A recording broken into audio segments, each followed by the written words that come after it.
Enemy property. Enemy property అంటే మన శత్రు దేశానికి సంబంధించిన ఆస్తులు. సో మన కంట్రీలో ఈ మన శత్రు దేశానికి సంబంధించిన ఆస్తులు ఉంటే దానిని ఎనిమీ ప్రాపర్టీ అనేసి అంటారు. ఎనిమీ ప్రాపర్టీ యాక్ట్ 1968 ప్రకారం మన ఇండియాకి అగెయిన్స్ట్గా ఫైట్ చేసే కంట్రీస్ని ఎనిమీ కంట్రీస్ అనేసి డిఫైన్ చేస్తారు. Example Pakistan, China.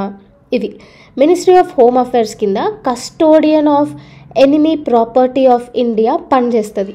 ఇది ఏం చేస్తుంది అంటే, సో గుర్తుపెట్టుకోండి, custodian of enemy property of India.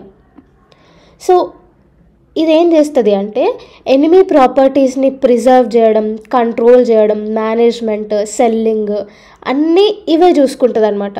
So రీసెంట్గా Pakistan former president ancestors property ఉత్తరప్రదేశ్లో ఉంది. సో దాన్ని అమ్మకానికి పెట్టినారనమాట.